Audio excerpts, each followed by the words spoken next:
Your son is gone. He was weak and foolish, like his father. So I destroyed him. Hello and welcome to the Weak and Foolish Movie Podcast, the first episode of an actual podcast called Weak and Foolish. My name is Job Eng, and with me is Mike Tang. And today we're going to go over a few things about, first of all, why we're doing this, but before we did that, I thought we could go into a little background of who we were. So maybe, Mike, you could talk about how we met? Yeah, definitely. So Job and I actually met at work. We used to work at the same school a couple years ago. We met in 2014. And the first movie we ever saw together was Interstellar. I had posted on Facebook asking anyone who's interested in this film, seeing it in 70 millimeter IMAX projection, should join me. And he was one of the friends who responded to it, even though we didn't really know each other that well. Yeah. He responded to it, and so I'm like, yeah, join us. And so I invited myself to this party. yeah, he invited himself, and so he showed up, and it was like me and a bunch of other film nerd friends, and it was awesome because we kind of spoke our own language that night. The language of film, and we're just talking about movies and about directors and about writers and about like great movies that we all loved. And my wife was there, and she witnessed our conversation, and she was just like, "It's very interesting. Like, yeah, you guys totally have your own like this thing that you guys all have in common." Yeah, and when we really became close, so I wasn't super close with you just yet. We saw that Yeah. movie, and we would see each other at work. But when we really became close was a year later, when Star Wars: The Force Awakens came out. Oh, yes. And I just remember because we were both preparing for that movie together, and separate. I was preparing for it by watching a movie a week, and you had like a 6-movie marathon at your house. That's right. Yeah. So even though we weren't like preparing for the movie together, we were doing it at the same time in our own ways. And I remember that movie like it was like a first date or something, or like our something really really lame, like the first time a girl holds your hand or something. Oh my goodness. Yeah. Yeah. I was creeping my hand over the edge of the seat to hold yours. Except there was somebody separating us. That's right. Eddie, if you're listening to this, we love you, but yeah. But Eddie, And so- you didn't really react to the movie. You just had Yeah. your finger on your chin and stroking your beard and nodding. But Job and I were squealing, and we had another friend with us named Luke. He was going Yeah. nuts too. We were all just Yeah. like squealing like little girls in our chairs. Just nerding out, Yeah. and Eddie's cool hand Eddie, he's just kind of sitting there with his hand to his chin, just taking it in like a scholar. But when Rey pulls the lightsaber into her hand with the Force, and we all go like, "Oh my gosh!" Like he was just sitting there like, "Huh, that's pretty cool." Like, Yeah, I remember I kept looking over at him, and yeah, he's just nodding. But I was Yeah. like so I kept looking at Luke instead, because Luke was like he was almost like convulsing in his seat. And yeah, so needless to say, we had a really great experience. That was probably the first movie that we saw together that we genuinely loved. yeah, it was a Um, deeply emotional experience that Oh my goodness, yeah. moved us so much. Yeah, and we got some in and out after, talked for another 2 hours, and I think we just kept talking after that. We never really stopped, right? No. I mean, it continued at work. It continued throughout our various means of communication, and I think we're here. Oh, let's talk about film camps. How about that? Yeah, so after Star Wars, we started hanging out more, and we started watching a lot of movies together, but in a very unhealthy way. We would we would basically cram 3 movies into one day, and so keep in mind that we were both working at a school. We were both teachers, and so we get winter break and we get summer breaks. We do have significant others, but they work during the daytime. They don't have a teacher schedule like us. They're not Yeah. neither of them. My wife and Job's wife, they're not teachers, so No, while they're off at they're normal people. yeah. So while they're off at work, we're doing this thing called a film camp where we Yes. watch 3 movies a day. Sometimes maybe even more. I don't know. I think we did more on some days. I don't know for sure. Yeah. Why don't you go over some of the film camps that we've had so far? Oh yeah. Well, so I missed out on a lot of classics and we'll just say edgy movies for a certain period of my life because I was a little sheltered. I was homeschooled, and my parents are Christian, and I love that. I'm a strong believer in Christ as well.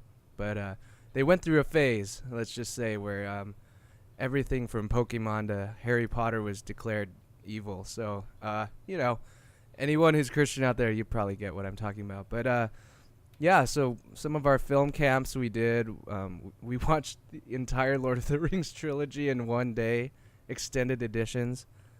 Something Mike could not handle. He had to take a nap in the middle there. I blame it on the pizza, man. It's pizza for lunch, and then I just had massive food coma.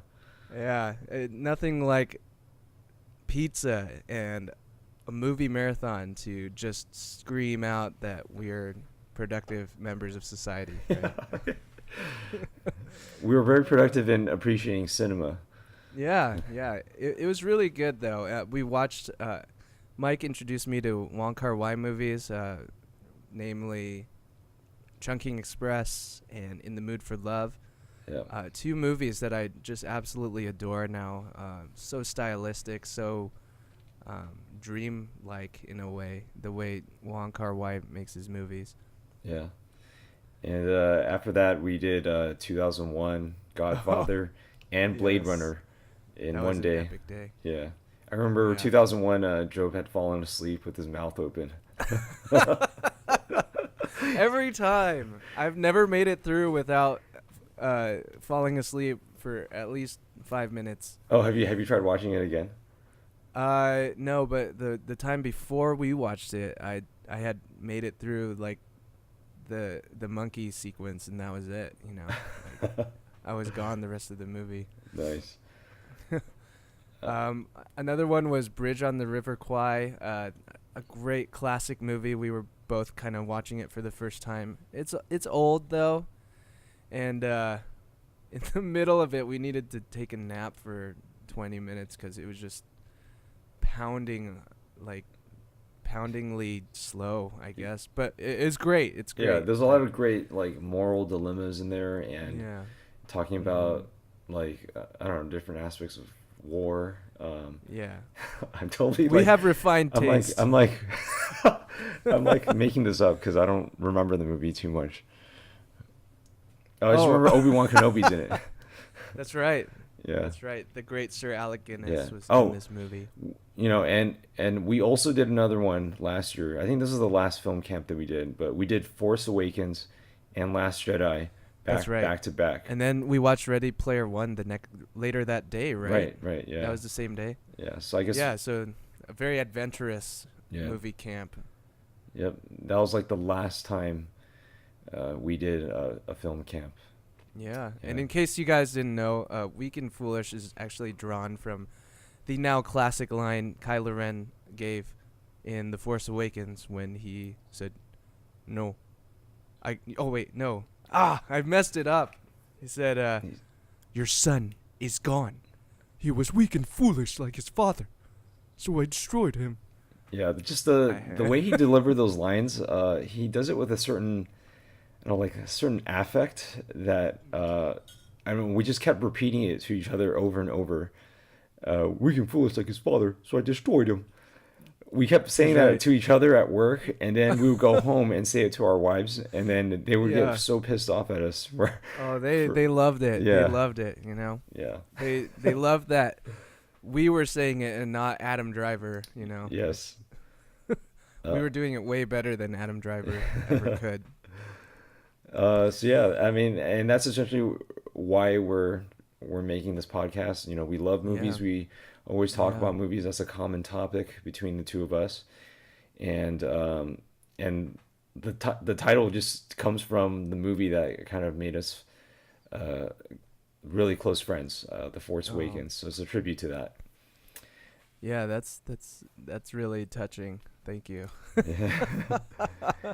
We were also inspired by other well-established movie podcasts and shows. Just to name a few, Slash Filmcast, we really love. Screen Junkies, Collider, Chris Stuckman.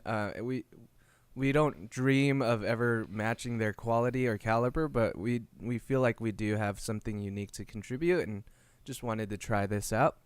Right. Yeah. And Yeah. you know, probably only 3 people are going to be listening to this, and we're totally fine with that. Shout out to you 3. Yeah. Yeah. Shout out. Thank you so Yeah. much for joining us. Oh my gosh, thank Yeah. you. I think maybe only one person would have made it this far, 11 minutes into the Oh my goodness. podcast. Yeah.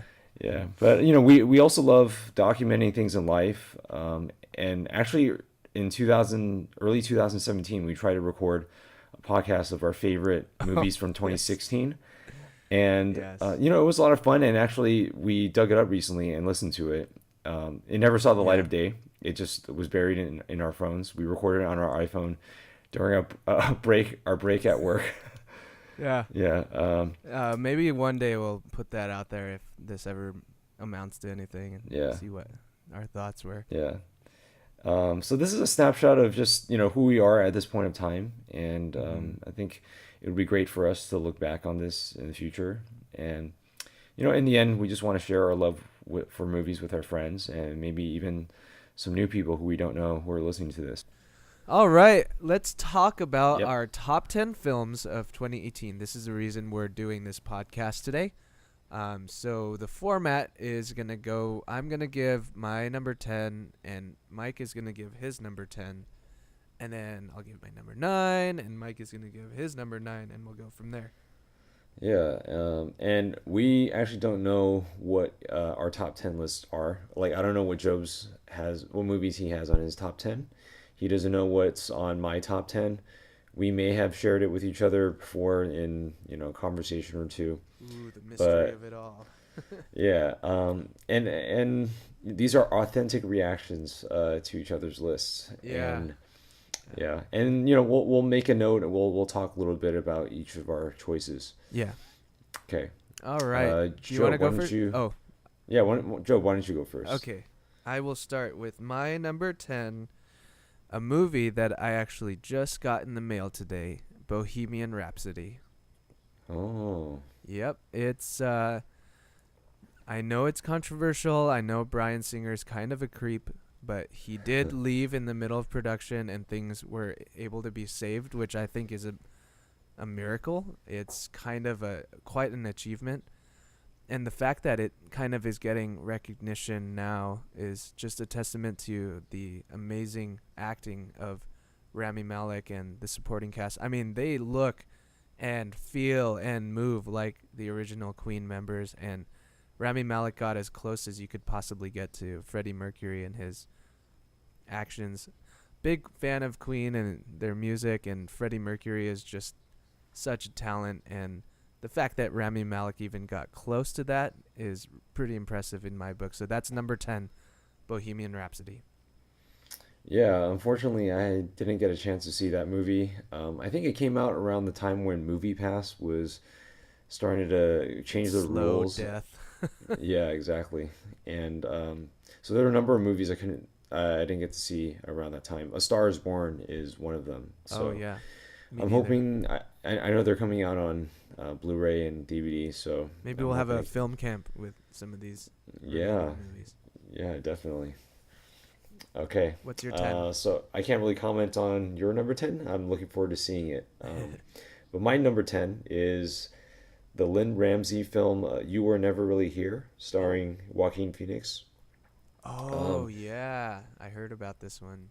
Yeah, it's a really small indie film, and one thing I love about Lynn Ramsey's style is that she shows the audience and doesn't tell you anything. And she'll leave certain details out too, and just show you a shot of a shot of something, and then later on she'll show you the same shot, and then she'll show you another shot to accompany that first shot, and then you're kind of piecing together the backstory of Joaquin Phoenix's character in that way. So you're not treated to any type of exposition or scene where like characters' histories are kind of revealed through dialogue. It's just all images and sound, and it's just amazing, amazing filmmaking. I And think Joaquin Phoenix is obviously probably yeah, really Joaquin good. Phoenix. I mean, yeah, any film you go into starring him, like you expect a lot, and I feel like he was great in the film. I'm looking forward to seeing him as the Joker. Oh yeah. I kind of wish Lynn Ramsey was doing the Joker film. I think that would have been really interesting, especially her style lending to the dark superhero genre. I think that would have been really cool. But we'll see how Todd Phillips does. Yep. This Yeah. is also a film I never got to um, in the last year, so I can't quite comment on it, but it sounds great. Looking forward to checking that one out. Yeah, awesome. So my number 9 is, let me see. Oh yeah, my number 9 is Isle of Dogs by Wes Anderson. Well, what do you know? My number 9 is Isle of Dogs by Oh! Wes Anderson. Wow. Awesome. Wow. We are Okay. truly Yeah.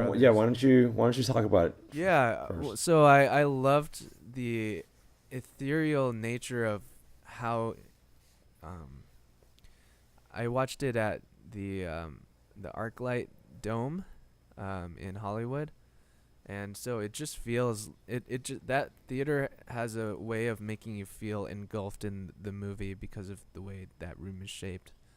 But I really was engrossed in the story.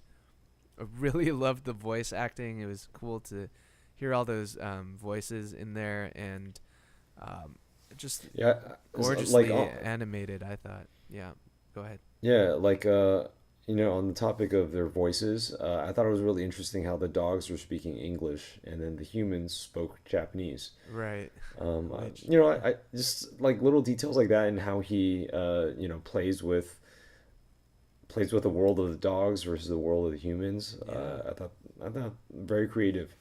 Yeah, and I thought it also was, I'm not sure if this was his intention, but it felt like a love letter to dogs, in a way, the relationship that humans and pets can have, and it just really made me want to go home and hug my dog.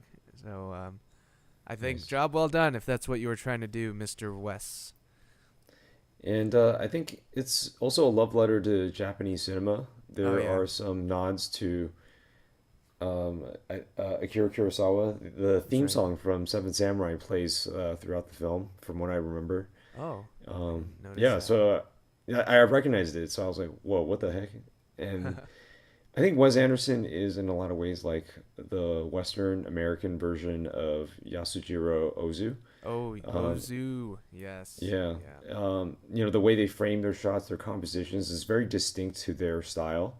Right. If you show anyone one frame of Wes Anderson's films, like it's Wes Anderson, That's and right. it's the same exact thing as Ozu. Ozu, it's his film, the way the camera's placed near the ground, and the way the characters are framed in composed in the frame.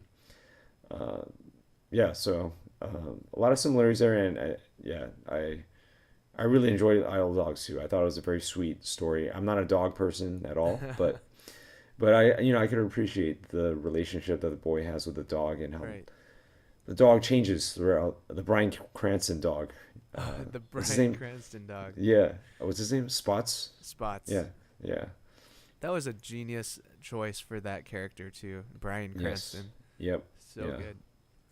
Well, number 8. I guess I'll just go ahead with 8 if that's cool with you. Yeah. My number 8 is a documentary film called "They Shall Not Grow Old." It's a World War One documentary, but it's not just any documentary. What it was Peter Jackson was tasked by the British military museum, I believe. Sorry if I'm butchering this. Was given 100-year-old footage, and with the magic of our technology today, scanned the film, cleaned it up, slowed the frame rate down. It's usually shot at a higher frame rate. That's why all the old silent films are always, the people are always running around at like 3 times speed. But they slowed it down to cinematic 24 frames per second and colorized it, and the results are stunning. They really were able to breathe life into these images of real people who really participated in the war, and gave a really strong sense of humanity to what really is kind of a forgotten war. I mean, World War II was much more comprehensively documented. The camera technology was a lot better by then, and a lot of World War II is still referenced in film and cinema, but the Great War, the First World War, was kind of lost to history, and this was Peter Jackson's way of bringing it back. So I was really taken by surprise at how much it affected me, and I genuinely recommend it. Probably not as a multiple watch sort of thing, but it really is an artifact of history that we may have never gotten to see if Peter Jackson didn't make this project. So that's my number 8. They Shall Not Grow Old.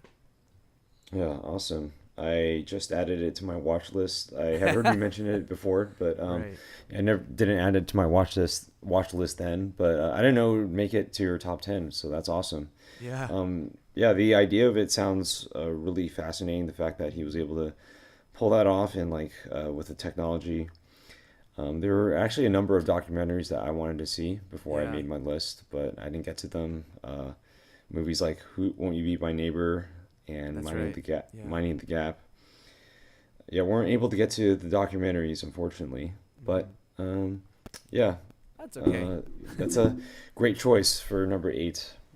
And my number 8, I mean, speaking of documentaries, it kind of blurs the line between a narrative film and a documentary. And this movie's called The Writer. Oh, nice. Yeah, it's directed by a Chinese filmmaker named Chloe Zhao, and it takes place in the South Dakota Badlands. And it's about a rodeo rider who loses the ability to do what he loves, which is to ride horses and rodeo ride. And so the film is about him trying to figure out, what to do with his life after losing that ability of doing what he thinks he's meant to do. And all the actors in the film are not actors; they are played by the real versions of themselves. And the main actor says about 60% of this film is true to real life. And then there were a couple of things, a couple of details that they kind of stretched or took some creative liberties with, Right. for the sake of making it a narrative film. So really powerful film, beautiful cinematography. I thought the performances were fantastic, and I was shocked that none of these guys were actors. None of these people were actors. Like, they were all just not just real people, but like the father in the film is actually the main guy's father. The sister is actually the main guy's sister in real life.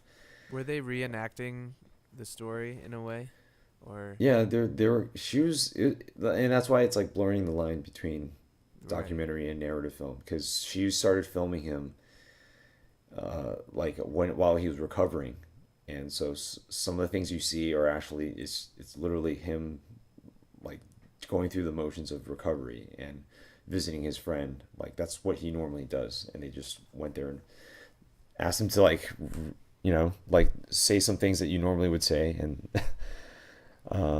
super impressive. And I really enjoyed the ending too of the film. It was very powerful to me. Yeah. So my number 8, The Writer. I'm looking forward to whatever Chloe Zhao makes next because she's so talented. Wow. Excellent. Cool. Thanks for sharing that. Yep. Are we on number 7 now? Yep. Number Okay. 7. My number 7 is Roma by Alfonso Cuarón. This film, we can talk about it later, I'm guessing. But this film is just a picture of life. It feels authentic. It almost feels like a documentary, don't you think? Yep. Yeah. It really feels like the camera is just following the life of this family and the life of this maid in Mexico. And a lot of scenes were just devastating. I'll just spare it if some of you haven't seen it yet. But really affecting film, shot digitally in black and white, but it really feels like a classic movie, just with sharp cameras. Really, the way it's the way it's shot, the way it's directed feels very classical, very old timey, but also feels like just a slice of life, really. So that was my number 7. It was kind of a late entry because didn't get to really see it until earlier this year, actually. Yeah. I loved Roma. I don't want to comment too much on it because it's also on my list, but it's not number 7. So All right. I will talk more about it We later. will table that for later. Yeah. There's a lot to talk about Roma. Yeah. Yeah. Okay, so my number 7 is a Polish film called Cold War. Oh, yes. A black yeah, and white direct- also. Yeah, dude, both our number 7s are black and white films. Black and white, dude, making a splash in the year 2018. That's right. The year of our Lord, 2018. Yeah. This film it feels like a Lynn Ramsey romantic film. Again, lots of showing, very little telling. And I found myself at certain points asking questions like, how did they get there? Like, what did they have to do to reach this point? And what happened to her all these years? I don't want to say too much about the film because I saw it cold without having seen any trailers or anything. And I was pleasantly surprised. Amazing cinematography. This film beat actually Roma for best cinematography at the Cinematographers Guild. I forgot what it was called. Yeah, but gorgeous film, fantastic performances, and just a very unusual structure for a romantic film. But I just ate it up. I love it when movies show and when they don't tell, because it makes you work and it makes you piece things together. And I think that makes for a much more rewarding experience as an audience member. You're kind of participating in the film rather than just being passive watching it. It's Cold War. I highly, highly recommend it. It's not that long of a movie either. It's only 90 minutes or so. Cold War is actually a film I am really, really looking forward to checking out. That's something that I haven't gotten to. Also, we're great movie podcasters. We haven't watched half the movies on each other's list. I'm sure once we get to our top 5 or so, we're going to start having some overlaps. I think so. Definitely going to check that out. Maybe I'll have to do an addendum to this podcast after seeing some of these movies. Anyhow, are we on number 6 now? Yeah, number 6. Okay. My number 6 is Christopher Robin. It's this movie. I texted my wife Angela after seeing it, and basically was saying this movie healed me. I cried, I laughed. Coming from someone who, as a kid, watched Winnie the Pooh almost every day, seeing it in live action was a little strange, a little disorienting. Seeing Obi-Wan Kenobi as Christopher Robin was also a little strange. But the story was very simple, but about family, about growing up, about retaining a childhood childlike sense of wonder for the world and how that kind of really matters in the end. It was a really great film, and it hit me at a time when a lot of my life was changing. I had just gotten married, was dealing with the reality of being away from my family, growing up in a sense, having adult responsibilities. But there's nothing like Pooh Bear to remind you of the kid you used to be and still could be in the end. So that was my number 6.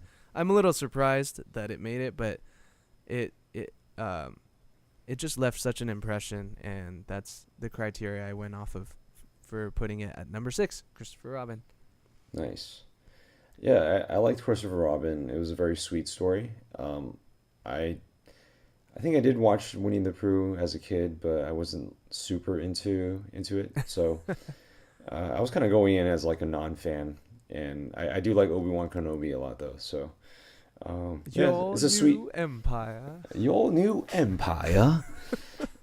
Yeah, I agree, totally agree. Very sweet story. It didn't really heal me like it healed you. Yes. But it was nice. Yeah, everyone has their own experiences with the film. Yeah. For sure. All right, my number 6 film is Searching. Searching. So good. I think Searching highlights a really unique year with Asian Americans kind of breaking through in Hollywood films. Asian Americans have been in films, but this is the first time I think where we're seeing a lot of films where Asian American actors are in the lead roles.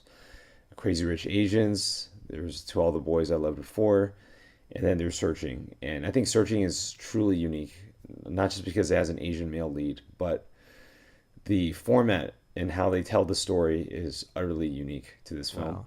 Wow. There was another film I think called Unfriended, which yeah. also told its story through a computer screen, but it wasn't done nearly as effectively as Searching from what I hear.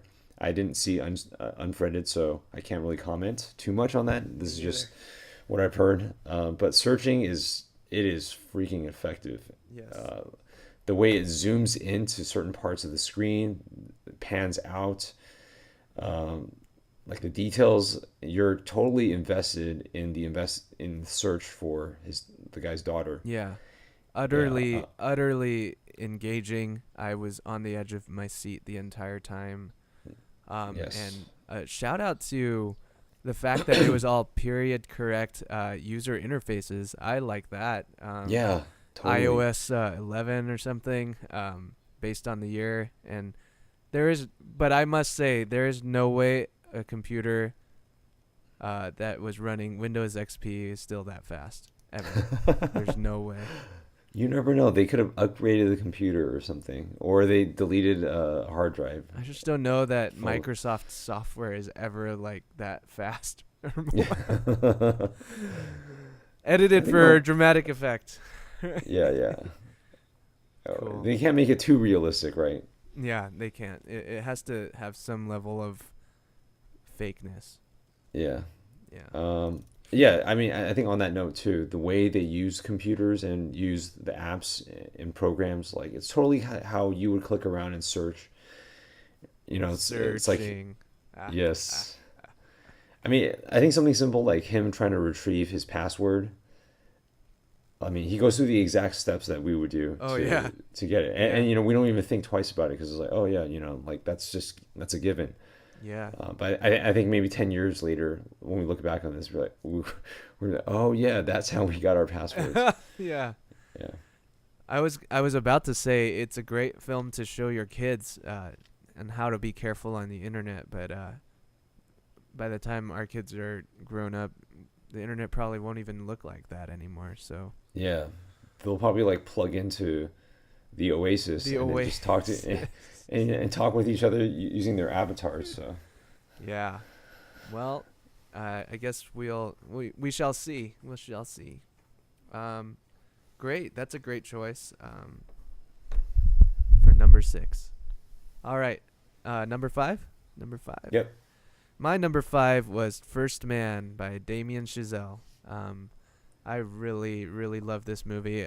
And kind of going back to what we talked about earlier with Interstellar, this film gave me a similar feeling of human achievement, of just sheer will and willpower to make something happen. Except this was real, and there was no strange sci-fi theoretical twist at the end. I really loved the effectiveness of it. Ryan Gosling is very Ryan Gosling-y in this film, but from what I hear, Neil Armstrong was very stoic as well.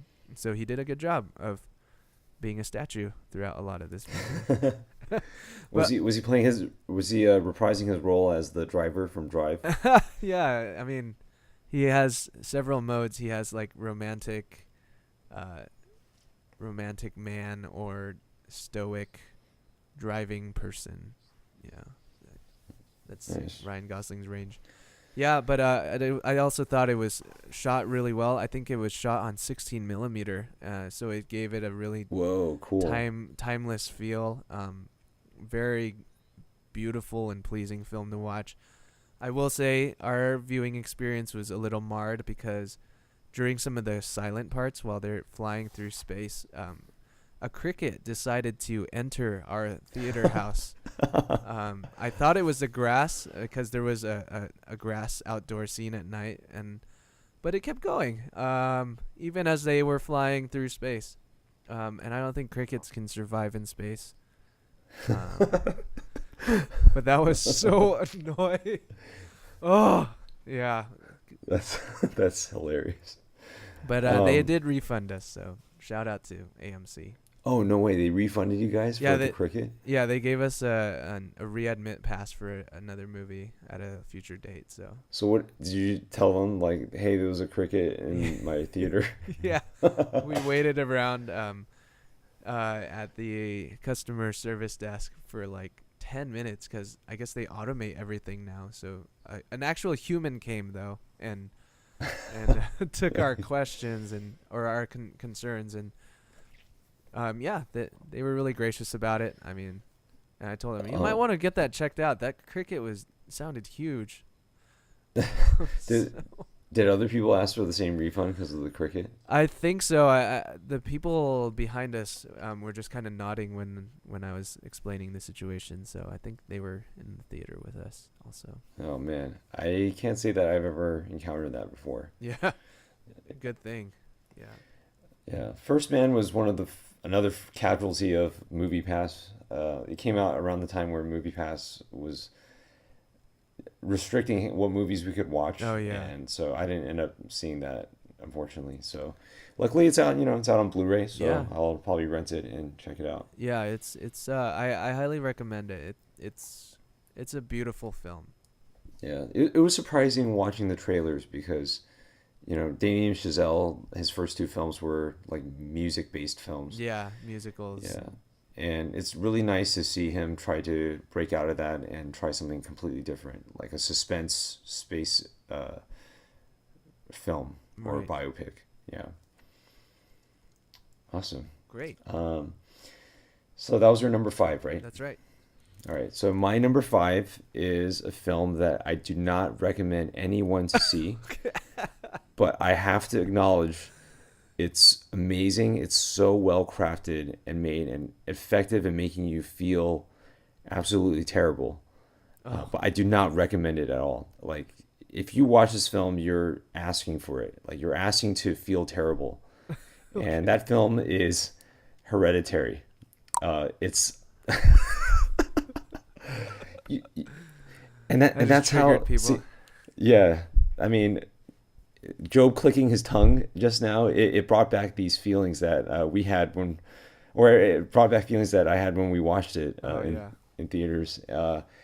If you play music from that movie, there's a very memorable score that plays at the very end of the film. Oh my gosh, yes. Yeah. If you play that song, it automatically makes me feel so disturbed and like something terrible, like I'm being haunted from within. Yeah.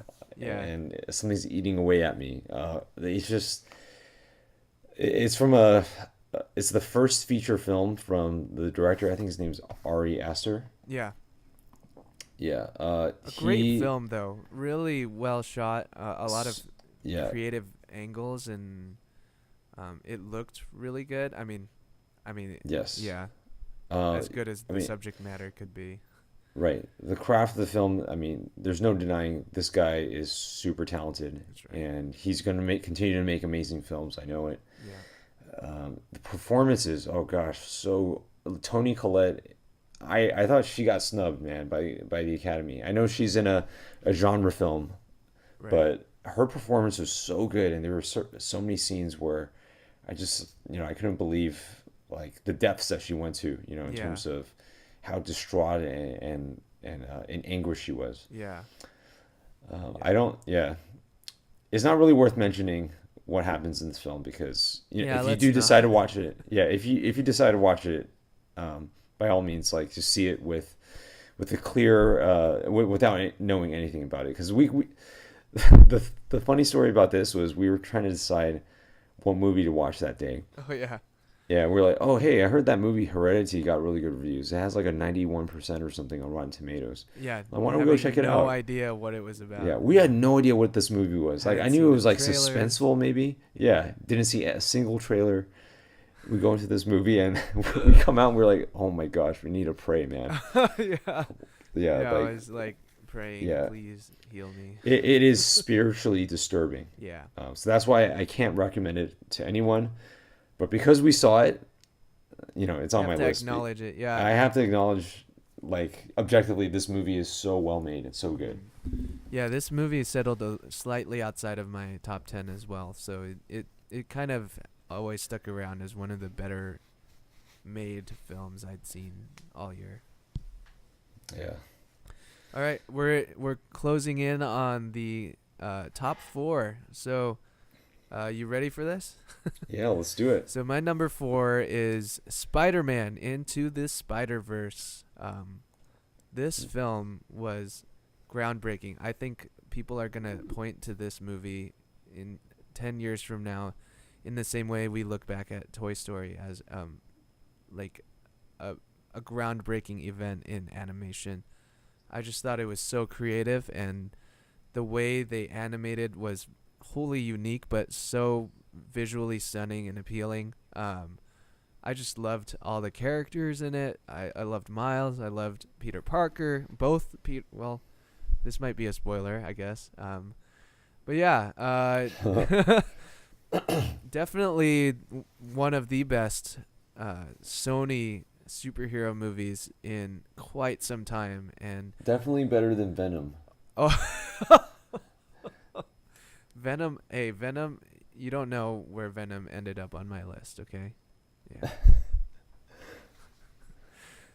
On your worst list? Oh, I don't know. We'll see, right? There's still 3 more movies coming up here.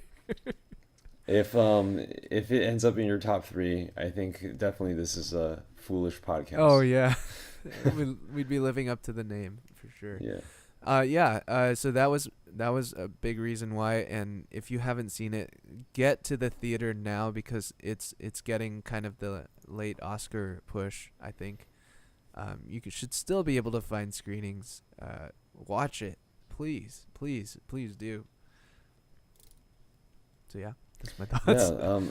Spider-Man. I would say I like the movie definitely, but I don't think I loved it as much as you and pretty much the entire human population. Yeah. I know this movie is universally loved. I like the movie, but I think there were problems with it that the main thing is I wanted more. Yeah. I wanted more from the villain. I kind of wanted more from the dynamics of the heroes. I wanted more from the familial conflicts. I thought that was one of the strengths of the film, actually, was the familial nature of the story. I can't. There's one particular relationship that the movie I know it covers that. Yeah. So without spoiling it, I kind of wanted more from that. Okay, let's just say. that's totally fair. Yeah. Yeah. But And, amazing. Like Our it's a great friend, film. our friend Derek Brover, if you're out there, Derek, Shout out to you. if you're out there. He's like a sleuth. He's like a master detective. He can detect every plot twist like Yes. after 5 minutes of watching the movie. He's Batman. He's the Dark Knight. I think so. You know, I think it's not actually Bruce Wayne who's Batman. It's Derek Rover. Oops. I just revealed his identity. Yeah, he called the plot twists in this movie. There are twists. We won't say what it is because I know a lot of people still haven't seen it. Yeah, we when we were All talking four about of you. the yeah, when we were talking about the twist in this movie, we were talking about when we realized the twist was happening, and Job and I didn't realize it until the very scene when they revealed it. I think Brover figured it out within the first like 15-20 minutes. Yeah, he's Batman. Yeah, he is. He's Batman. Speaking of Batman, spoilers for Dark Knight Rises. But you've had like 7 years to watch this movie. Yeah, this is not But spoilers. yeah, he figured out that Joseph Gordon-Levitt was so essentially the story of Dark Knight Rises was we went to the midnight showing and then the movie actually stopped working. It basically the gosh. audio cut off during the scene where Bane is bombing Gotham City. So the theater gave us refunds. They gave us a readmit ticket for everybody. And obviously we were pissed off because the movie didn't get to finish. But Brover was like, Joseph Gordon-Levitt, is he the next Batman or is he Robin? And he got that just from the first like half of the movie. I don't think anyone saw that coming except for this guy. Yeah. But it's obvious because he's Bruce He Wayne. is Bruce Wayne. Yeah. We found you out, Derek. Yeah. Show us the cave, man. Bring us to the cave. Yes. All right, we're talking a little bit too much about. Yeah, I think we Brover, are. so- What's your number yeah. 4?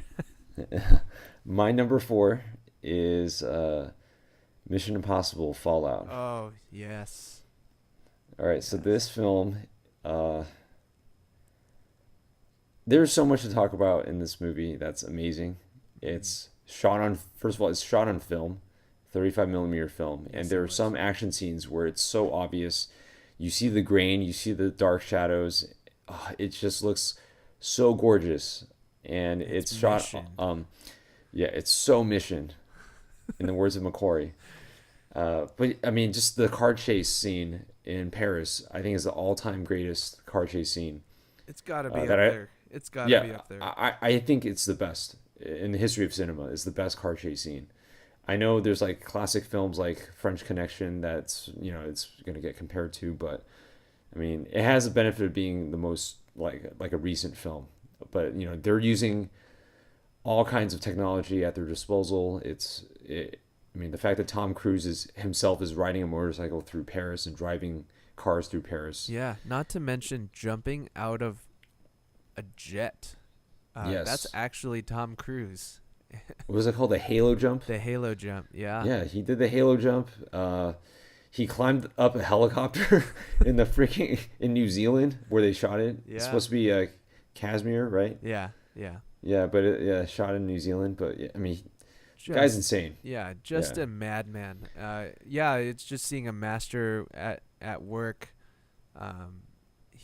Tom Cruise is the very definition of an action hero, a Yes. real life superhero.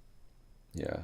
Yeah, this movie was stunning. I thought it was one of the greatest action movies probably ever put together. And if you listen to the 5-hour-long podcast that Christopher McQuarrie goes on, they basically were writing this thing as they were going, which that's just Mission, Yeah. It's just Mission. I talked to I don't know how they're gonna pull it off. Tom with called me and Tom called. Tom called and Just said it was a mission. yeah, just this jump out of a helicopter is just not mission enough. I don't know how they're gonna approach it. I wonder if they're gonna approach it the same way, shooting 2 back-to-back movies. Oh yeah, I know. 6 and 7 basically, right? No. Yeah. 7 This is 7 and 8. 7 Mission and 8. Impossible. Yeah. Yeah. I definitely one of if not the greatest action franchise ever. Yeah. Yeah, and this is easily I think the best Mission Impossible. Yep. All right, so let's move to our number three. My number three is a movie that we have talked about already, Searching. So we don't have to talk about that. Mike, what's your number three? You don't want to? You sure you don't want to add anything else to Searching? What you liked about it? I feel like we covered everything. Yeah, Facebook. Uh, don't be dumb on the internet. Yeah, I think we're good. Okay. All right. All right. So my number three is a little film called Black Panther. Yes. Yes. And yeah, I mean, it's a huge breakthrough. First all black cast in a major superhero movie. It was the highest grossing film of the year. It managed to outgross Avengers Infinity War. believe That's it or not. crazy. Yeah. I mean, domestically, at least. So yeah, Black Panther's it's a great superhero movie, and I love I think I tend to gravitate towards movies that have like familial relationships, father son, brother and brother, and in this case, it's like a son trying to live up to his father's reputation to become king, and to also be challenged by another family member, his cousin, who is played by Michael B. Jordan, who's one of my favorite Marvel supervillains because just his motivations, it's so relevant to the real world and how the film handles it so tastefully. Right. I just really enjoyed it a lot. Just overall a fantastic cast, really well acted. We would be remiss not to mention Chadwick Boseman. His performance was very regal and royal. I thought the messaging also. It was one thing I was a little, shall I say, tentative about going into the film.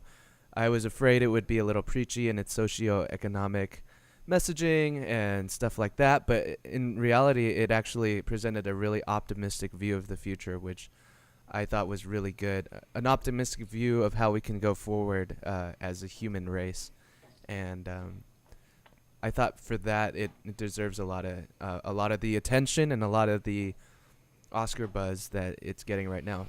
Nominated for a Best Picture, by the way. That's Yeah. pretty crazy right there. I'm so glad they scrapped that dumb best achievement in popular film category.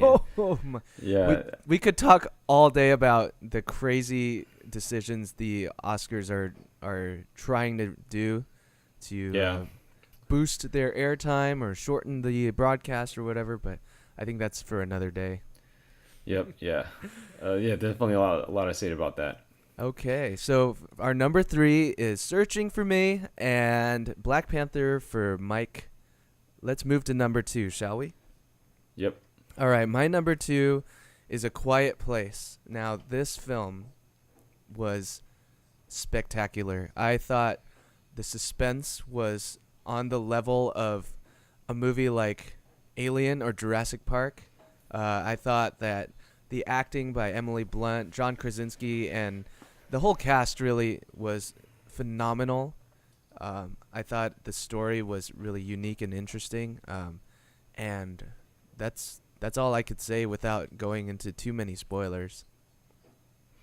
Yeah, I totally agree with you wholeheartedly. I don't think I experienced suspense and the thrills that I had in this movie since 1993 when the original Jurassic Park came out. Wow. And I was just watching it as a little kid, and those same feelings came back in A Quiet Place. And everybody executed, the execution was so on point. The direction, the way that the camera pans, and where it's placed. The birthing scene where she goes into labor Yes. and she steps on the Yes. nail and she gets in the bathtub. My wife recently gave birth shortly before, a little bit before this movie came out. Oh, And so, seeing my wife go into labor was still very fresh in my mind. And then Right. seeing this film, it just resonated with me so much. And, the performances were fantastic. The set pieces are amazing. And how it shifts and transitions from one to the next makes a lot of sense. Yes. And just the world building too, like how they survive, the things that they try to avoid doing, the things they do to survive. Just so awesome. I can't wait to return to this world. I'm so glad that they're doing another one. Yeah, yeah. And I'm saying all this, and I'm agreeing with you because it's also my number two Yeah. Yes. film of Yes. 2018. So I did not know that. That's great. That's awesome. yeah, Quiet Place. Quiet Masterpiece. Place, number 2. I thought it did a great job of kind of what you mentioned earlier in this episode about showing and not telling. I thought Yes. they Mhm. obviously it was a film with little to no dialogue really.